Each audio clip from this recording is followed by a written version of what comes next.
Hi, all. Kinsey Schofield here. Welcome to Crown and Conflict, a series dedicated to dissecting the most riveting royal scandals in history. All right, you describe how Prince Andrew's ties with Jeffrey Epstein and other controversial figures not only damages his reputation, but may have exposed intelligence vulnerabilities. What are the implications for the monarchy and for Andrew's own security and legacy given those claims? That's pretty intimidating. Yes, no, it's worrying, and I think that was one of the reasons for the statement on Friday. I mean, the push also came from the government, who are worried about some of the allegations about the Chinese spies.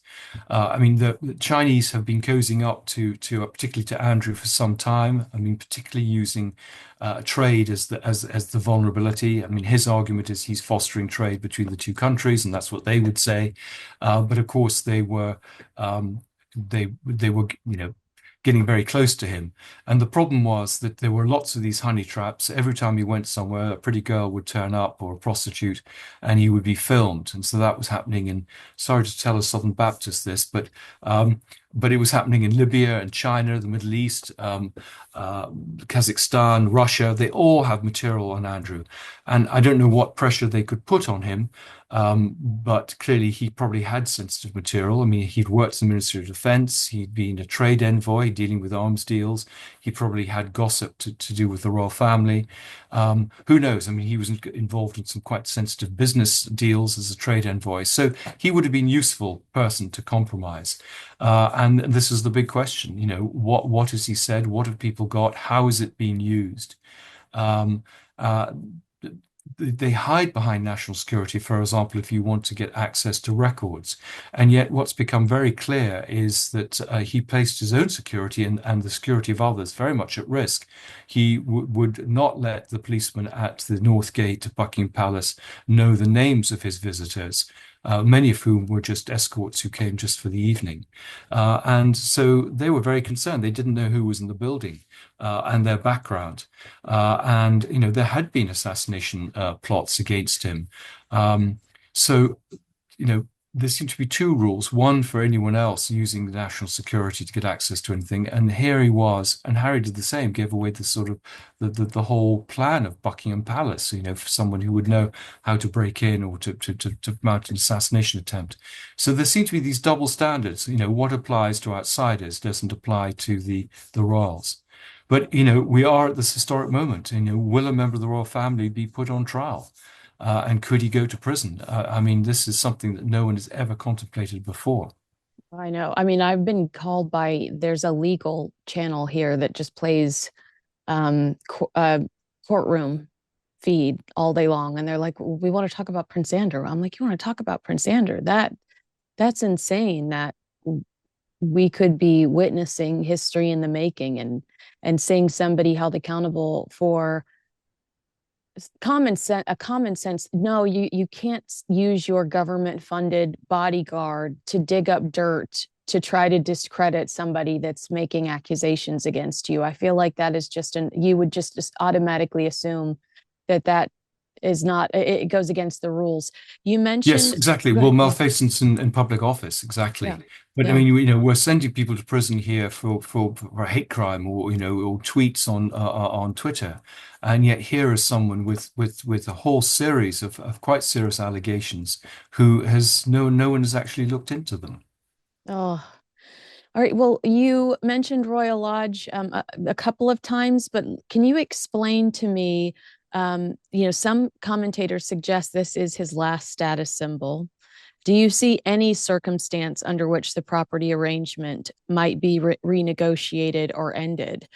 We talked about Keir Starmer going, okay, yeah, we'll investigate it, but worst case scenario, why would he be asked to leave?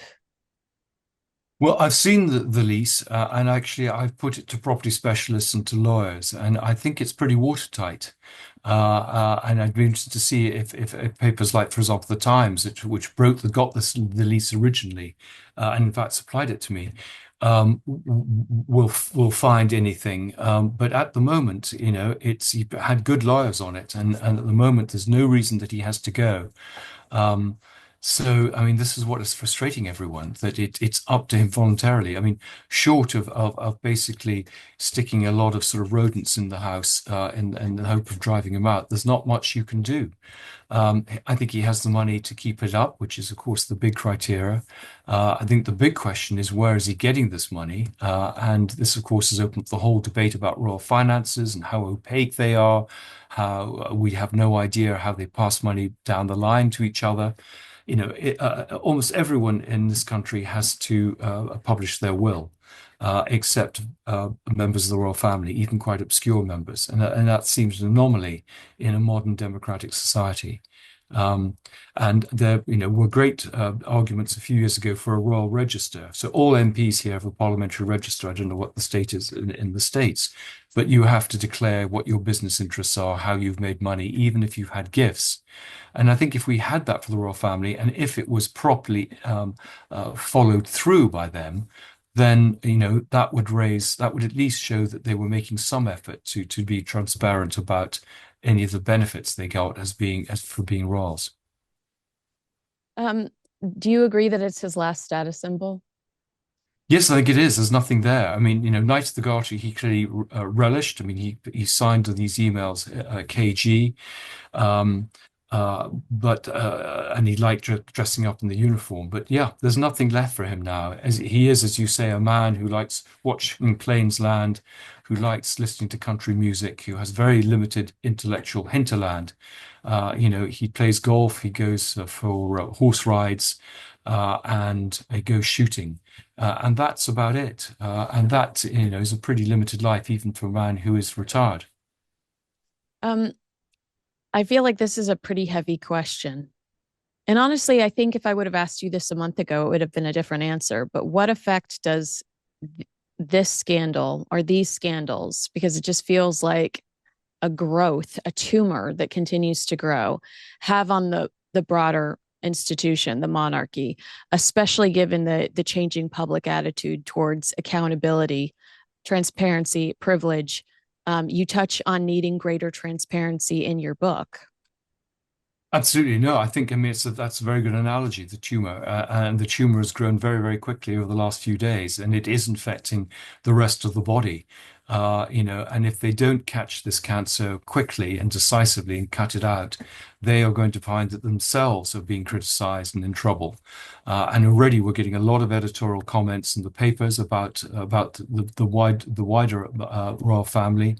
We're getting clearly a lot of comments from the public about it, with some pretty harsh comments about King Charles. So they must be worried that they're going to be collateral damage and drawn into this. And this is why Friday's statement was so silly. They had an opportunity to really deal with this problem.